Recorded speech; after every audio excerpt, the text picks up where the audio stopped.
का जो हमारा टॉपिक है वो है इंट्रोडक्शन टू ट्रीज़। तो डाटा स्ट्रक्चर में हमारे पास इसकी दो कैटेगरी थी। सबसे पहले वो देख लेते हैं। पहली कैटेगरी थी लीनियर डाटा स्ट्रक्चर और सेकंड थी नॉन लीनियर।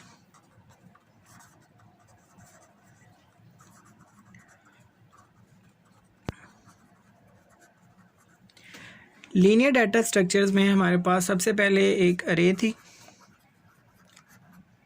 उसके बाद link list, then stack, queue. और नॉन लीनियर की दो कैटेगरीज हैं, एक है ट्री और एक ग्राफ। लीनियर डाटा स्ट्रक्चर से हमारे पास जो भी डाटा है वो एक सीक्वेंस की फॉर्म में स्टोर होता है। यहाँ पर जितने भी हमने डाटा स्ट्रक्चर्स बनाए हैं इन सब का एक लॉजिकल एंड है और लॉजिकल स्टार्ट है। फॉर एग्जांपल अरे में भी डाटा एक सीक्वेंस की फॉर्म में स्टोर होता है। फॉर एग्जांपल 3 4 5 1 2 3 5 7 9, ठीक है। लिंक लिस्ट में भी हमारे पास डाटा एक सीक्वेंस की फॉर्म में स्टोर होता है। सबसे पहले यहाँ पर एक हेड होता है जो कि स्टार्टिंग नोड को पॉइंट करता है और उसके बाद यहाँ पर डाटा 3 5 7 9 और लास्ट जो है वो नल, इस तरह से, ठीक है। इनका जो एड्रेस है वो लाइक 200 300 400। जो फर्स्ट नोड का एड्रेस है वो हेड के पास होगा, लाइक 100 इसके पास होगा, 200 यहाँ पर आ जाएगा, 300 यहाँ पर, इसका एड्रेस 400 यहाँ पर और इसका जो नल है, ठीक है। इस तरह से हमारे पास जो डाटा है एक सीक्वेंस की फॉर्म में होता है। स्टैक में भी डाटा सीक्वेंस की फॉर्म में होता है। यहाँ से डाटा इनपुट होता है और यहाँ से डाटा आउटपुट करते हैं 3 2 1। और क्यू में भी डाटा सीक्वेंस की फॉर्म में होता है। इसकी एक रेयर साइड होती है और एक फ्रंट साइड। फ्रंट साइड से डाटा डिलीट होता है और रेयर साइड से डाटा इंसर्ट करवाया जाता है। लाइक सबसे पहले यहाँ पर 2 आएगा, फिर 3, फिर 4, फिर 5, यहाँ से डिलीशन करेंगे। तो ये जितने भी डाटा स्ट्रक्चर्स हैं ये हमारे पास लीनियर डाटा स्ट्रक्चर हैं जिसमें डाटा सीक्वेंस की फॉर्म में स्टोर हो रहा है। ये जितने भी डाटा स्ट्रक्चर्स हैं ये कंप्यूटर में डाटा को ऑर्गेनाइज करने के लिए, डाटा को स्टोर करवाने के लिए हम यूज़ करते हैं। और जो ट्री डाटा स्ट्रक्चर है ये हायरार्किकल डाटा को स्टोर करवाने के लिए यूज़ किया जाता है। हायरार्किकल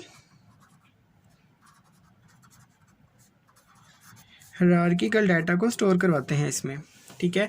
जो ग्राफ है उसको हम नेक्स्ट वीडियोस में देखेंगे। आज हम ट्री की बात करेंगे। ट्री सबसे पहले हम एक एग्जांपल लेते हैं। फॉर एग्जांपल एक कंपनी है, उसमें सबसे ऊपर एक बॉस होता है, इस तरह से बॉस, ठीक है। उसके बाद 2 मैनेजर फर्ज कर लें, आ जाते हैं मैनेजर 1 मैनेजर 2, ठीक है। इस तरह से मैनेजर के आगे दोबारा से कोई उसका स्टाफ हो सकता है जो कि इनके अंडर काम करेगा। इसी तरह से स्टाफ, इसी तरह से इसकी भी कोई हो सकते हैं आगे फर्दर कैटेगरी।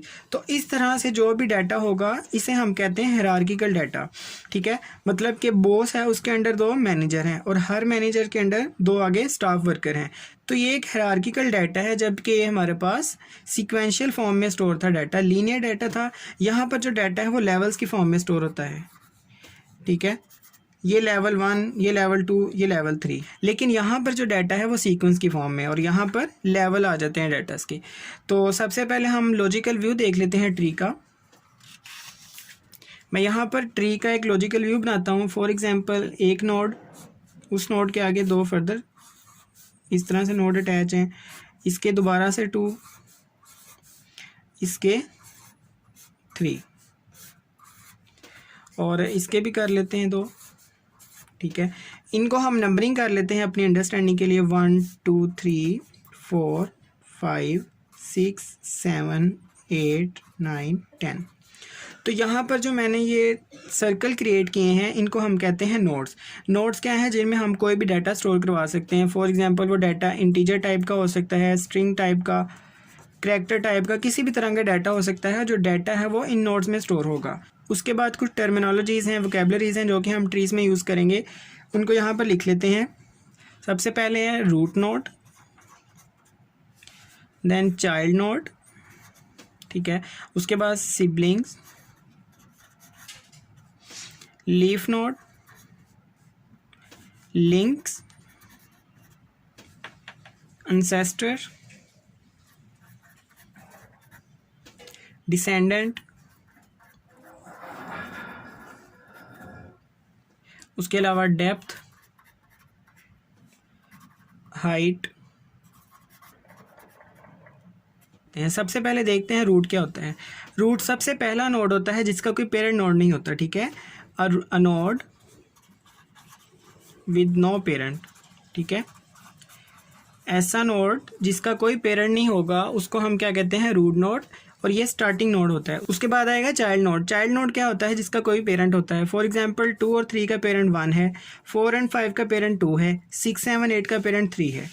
सिबलिंग्स क्या होते हैं, ऐसे नोड जिनके सेम पेरेंट होते हैं। फॉर एग्जांपल 4 और 5 का पेरेंट नोड 2 है, 6, 7, 8 का पेरेंट नोड 3 है, 9, 10 का पेरेंट नोड 5 है। तो अ नोड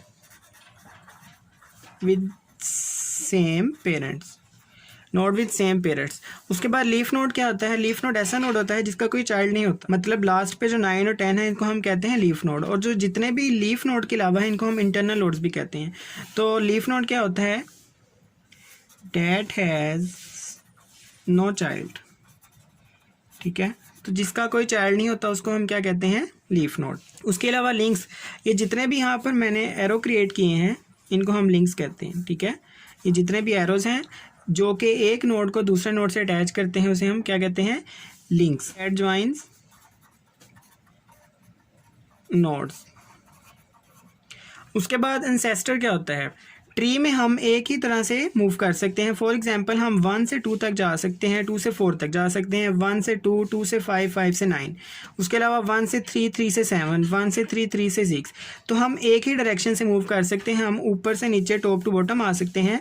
4 to 2, 2 to 1 नहीं जा सकते। तो जब हम 1 से 2 की तरफ मूव कर रहे हैं तो उसे हम क्या कहते हैं, 1 इज एंसेस्टर ऑफ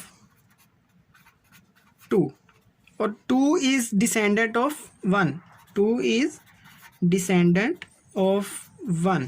उसके बाद आ जाता है डेप्थ।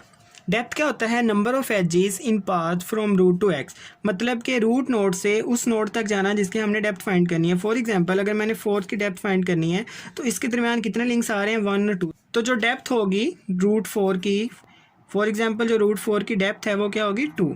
उसके बाद आ जाती है हाइट। हाइट क्या होती है, number of edges in longest path from X to a leaf. For example अगर मैंने 2 की हाइट फाइंड करनी है तो इसका जो लॉन्गेस्ट पाथ है लीफ नोड तक जाने का वो क्या है, यहाँ से हम आएंगे, यहाँ पर आएंगे तो ये लीफ नोड आ जाएगा, या फिर यहाँ से आएंगे और यहाँ पर आएंगे फिर भी लीफ नोड आ जाएगा। लेकिन जो लॉन्गेस्ट पाथ है वो दोनों दफ़ा 2 ही बन रहा है। तो जो हाइट होगी रूट 2 की वो क्या है, 2। तो इस तरह से डेप्थ क्या होती है, number of edges in path from root to X, root से उस नोड तक जाना जिसकी डेप्थ फाइंड करनी है। हाइट क्या होती है, number of edges in longest path from X to leaf, मतलब कि जिस नोड की हाइट फाइंड करनी है वहाँ से लीफ नोड तक। मतलब कि जो कनेक्शन बनता है वो इस तरह से है, ये रूट है, रूट से किसी भी नोड जिसकी हमने डेप्थ फाइंड करनी है वो यहाँ तक आ जाएगी, और डेप्थ फाइंड करने के बाद अगर हमने हाइट फाइंड करनी है तो उस नोड से लीफ नोड तक जाना। ये रूट नोड है, ये कोई भी नोड हो सकता है, और यहाँ पर ये लीफ नोड है। तो हम क्या करेंगे, रूट नोड से उस नोड तक जाना जिसकी डेप्थ फाइंड करनी है तो उसके लिए ये तरीका है। और अगर हमने हाइट फाइंड करनी है तो उस नोड से जिसकी हाइट फाइंड करनी है वहाँ से लीफ नोड तक जाना, मतलब लॉन्गेस्ट पाथ चूज़ करना, क्योंकि डिफरेंट पॉसिबल वेज हो सकते हैं एक्स से उस लीफ तक जाने में। तो जो लॉन्गेस्ट होगा वो उसकी हाइट होगी। उसके अलावा जो ट्री है हमारे पास उसको हम सब कैटेगरीज में भी डिवाइड कर सकते हैं। फॉर एग्जांपल जो नोड 1 है इसके सब ट्रीज क्या होंगे, इसका जो सब ट्री होगा वो ये हो सकता है इस तरह से, ठीक है। और जो नोड 1 का सेकंड सब ट्री है वो ये होगा। उसके बाद अगर हम नोड 2 की बात करें तो उसका सब ट्री 2 हैं, एक ये हो सकता है और एक ये हो सकता है। इसी तरह से नोड 3 के सब ट्रीज 3 हैं, एक ये और एक ये। उसके बाद 6 के 2 हैं, एक ये और एक ये। तो ये कुछ टर्मिनोलॉजीज थी जो हम ट्रीज़ में यूज़ करते हैं। अब हम इसका लॉजिकल व्यू देखते हैं कि जब हमने इसको इम्प्लीमेंट करना है तो किस तरह से इम्प्लीमेंट किया जाता है। उसके अलावा हमने ये भी ध्यान रखना है कि किस डाटा के लिए हमने कौन सा डाटा स्ट्रक्चर चूज़ करना है। हमारी जो चॉइस है वो डिपेंड करती है नंबर ऑफ़ सिनेरियोज पे कि हमने किस तरह का डाटा स्टोर करवाना है, उसकी टाइम कम्प्लेक्सिटी क्या है, मेमोरी मैनेजमेंट किस तरह से है। तो उस लिहाज से हम वो वाला डाटा स्ट्रक्चर यूज़ करते हैं। अब हम ये देखते हैं कि बाइनरी ट्री क्या होता है। ट्री की डिफरेंट टाइप्स हैं, उसमें से जो सबसे कॉमन टाइप है, जो सबसे ज़्यादा यूज़ होती है वो है बाइनरी ट्री, ठीक है। तो बाइनरी ट्री को समझ लेते हैं। बाइनरी ट्री ऐसा ट्री है जिसमें हर नोड के फर्दर 2 चाइल्ड नोड होंगे। फॉर एग्जांपल यहाँ पर मैं लॉजिकल व्यू बनाता हूँ। ये एक नोड है, उसके आगे 2 फर्दर, और दोबारा से इस नोड के दो चाइल्ड नोड। इनकी नेमिंग कर लेते हैं A B C D E F G, ठीक है। तो ये देखें, इस नोड के 2 नोड, फिर इस नोड के 2 नोड, फिर इस नोड के 2 चाइल्ड नोड। तो ये बाइनरी ट्री है। तो अगर हमने बाइनरी ट्री को इम्प्लीमेंट करना है नेक्स्ट वीडियोस में जो इम्प्लीमेंटेशन करेंगे, तो उसके लिए हम ये समझते हैं इसका लॉजिकल व्यू किस तरह से हम प्रोग्राम में यूज़ करते हैं। तो A के लिए अगर एक नोड है जिसने आगे 2 नोड को पॉइंट्स करना है, तो लिंक लिस्ट की तरह हम क्या करेंगे, इसमें 3 फील्ड्स आएंगी। सबसे पहले मिड वाली को हम कहते हैं डाटा को स्टोर करवाने के लिए, और जो ये है इसको हम कहते हैं लेफ़्ट को पॉइंट करेगा, पॉइंटर टाइप का होगा, और ये किसको पॉइंट करेगा, राइट को। मतलब कंसीडर कर लें ये नोड A है, इसका नाम नोड A है, इसने आगे किसको पॉइंट करना है, नोड B को। तो जो नोड B का लेफ़्ट ये है, ये नोड B आ जाएगा, और ये राइट आ जाएगा नोड C और B में भी उसी तरह से एक लेफ़्ट, एक डाटा और एक राइट, लेफ़्ट डाटा राइट। तो इसका नाम क्या है, C, इसका नाम है B। और दोबारा से ये D और E को पॉइंट कर रहे हैं, तो सॉरी, ये लाइन इधर से आएगी और एक लाइन इधर से आएगी।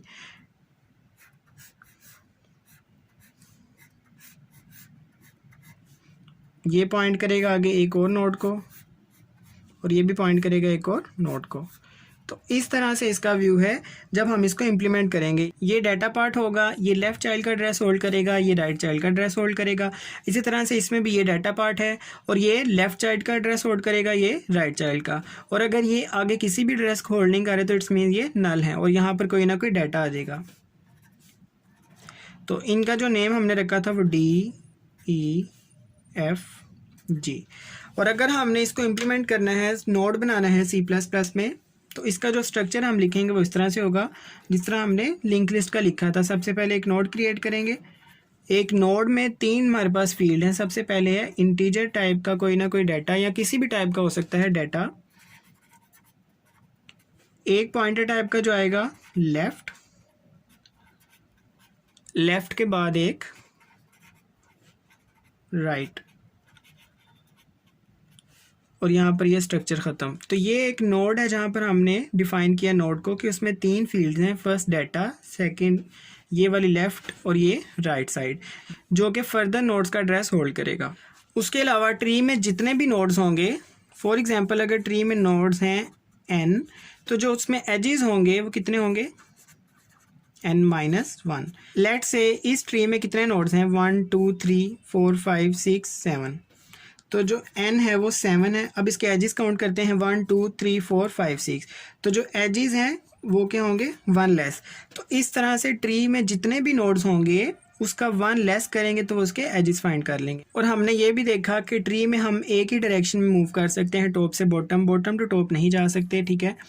तो आज हमने डिफरेंट टर्मिनोलॉजीज़ को और प्रॉपर्टीज़ को देखा है ट्री की। जो ट्री की सबसे कॉमन टाइप है वो है बाइनरी ट्री, जिसमें एटलीस्ट हर नोड के 2 चाइल्ड नोड होंगे, इससे ज़्यादा नहीं हो सकते। इससे एक हो सकता है, ठीक है, लेकिन 2 से ज़्यादा नहीं हो सकते। तो ट्री हम यूज़ करते हैं हायरार्किकल डाटा को स्टोर करवाने के लिए।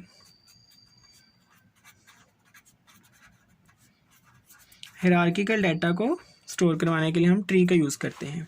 तो आज की वीडियो में हमने ये देखा ट्री क्या था। नेक्स्ट वीडियो में हम बाइनरी ट्री को ज़रा डिटेल से कवर करेंगे, डिटेल में कवर करेंगे इसको। तब तक के लिए अल्लाह हाफिज़।